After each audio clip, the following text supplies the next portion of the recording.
If it weren't for that, Stanley's family would now be living in a mansion on a beach in California. Instead, they were crammed in a tiny apartment that smelled of burning rubber and foot odor. If only. The apartment smelled the way it did because Stanley's father was trying to invent a way to recycle old sneakers. The first person who finds a use for old sneakers, he said, will be a very rich man. It was this latest project that led to Stanley's arrest. The bus ride became increasingly bumpy because the road was no longer paved. Actually, Stanley had been impressed when he first found out that his great-grandfather was robbed by Kissin' Kate Barlow. True, he would have preferred living on the beach in California, but it was still kind of cool to have someone in your family robbed by a famous outlaw. Kate Barlow didn't actually kiss Stanley's great-grandfather. That would have been really cool, but she only kissed the men she killed. Instead, she robbed him and left him stranded in the middle of the desert. He was lucky to have survived, Stanley's mother was quick to point out. The bus was slowing down. The guard grunted as he stretched his arms.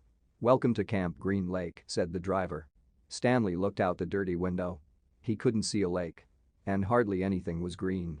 Chapter 3 Stanley Yelnats was the only passenger on the bus, not counting the driver or the guard. The guard sat next to the driver with his seat turned around facing Stanley. A rifle lay across his lap. Stanley was sitting about 10 rows back, handcuffed to his armrest. His backpack lay on the seat next to him. It contained his toothbrush, toothpaste, and a box of stationery his mother had given him. He'd promised to write to her at least once a week. He looked out the window, although there wasn't much to see, mostly fields of hay and cotton.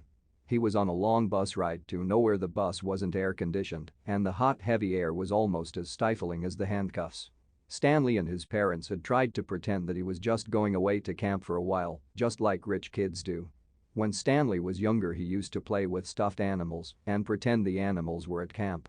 Camp fun and games, he called it. Sometimes he'd have them play soccer with a marble.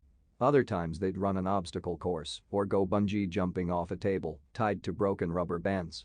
Now Stanley tried to pretend he was going to camp fun and games. Maybe he'd make some friends, he thought. At least he'd get to swim in the lake. He didn't have any friends at home. He was overweight, and the kids at his middle school often teased him about his size. Even his teachers sometimes made cruel comments without realizing it. On his last day of school, his math teacher, Mrs. Bell, taught ratios. As an example, she chose the heaviest kid in the class and the lightest kid in the class and had them weigh themselves. Stanley weighed 3 times as much as the other boy. Mrs. Bell wrote the ratio on the board, 3-1, unaware of how much embarrassment she had caused both of them. Stanley was arrested later that day. He looked at the guard who sat slumped in his seat and wondered if he had fallen asleep. The guard was wearing sunglasses, so Stanley couldn't see his eyes. Stanley was not a bad kid. He was innocent of the crime for which he was convicted. He'd just been in the wrong place at the wrong time. It was all because of his no-good, dirty, rotten, pig-stealing great-great-grandfather. He smiled. It was a family joke. Whenever anything went wrong, they always blamed Stanley's no-good, dirty, rotten, pig-stealing great-great-grandfather. Supposedly, he had a great-great-grandfather who had stolen a pig from a one-legged gypsy, and she put a curse on him and all his descendants. Stanley and his parents didn't believe in curses, of course, but whenever anything went wrong, it felt good to be able to blame someone. Things went wrong a lot. They always seemed to be in the wrong place at the wrong time. He looked out the window at the vast emptiness.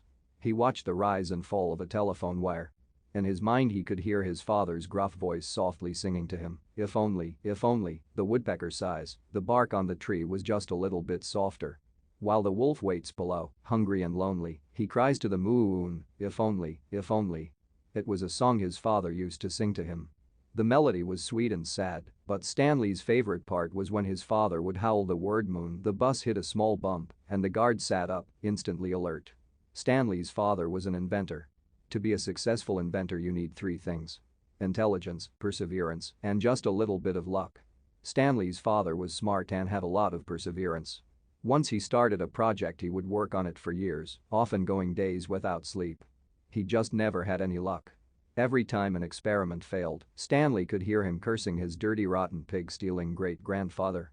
Stanley's father was also named Stanley Yelnats. Stanley's father's full name was Stanley Yelnats III. Stanley is Stanley Yelnats IV. Everyone in his family had always liked the fact that Stanley Yelnats was spelled the same frontward and backward. So they kept naming their son Stanley. Stanley was an only child, as was every other Stanley Yelnats before him. All of them had something else in common. Despite their awful luck, they always remained hopeful. As Stanley's father liked to say, "I learned from failure." But perhaps that was part of the curse as well. If Stanley and his father weren't always hopeful, then it wouldn't hurt so much every time their hopes were crushed. Not every Stanley Yelnats has been a failure, Stanley's mother often pointed out whenever Stanley or his father became so discouraged that they actually started to believe in the curse. The first Stanley Yelnats, Stanley's great-grandfather, had made a fortune in the stock market. He couldn't have been too unlucky. At such times she neglected to mention the bad luck that befell the first Stanley Yelnats. He lost his entire fortune when he was moving from New York to California. His stagecoach was robbed by the outlaw Kiss and Kate Barlow.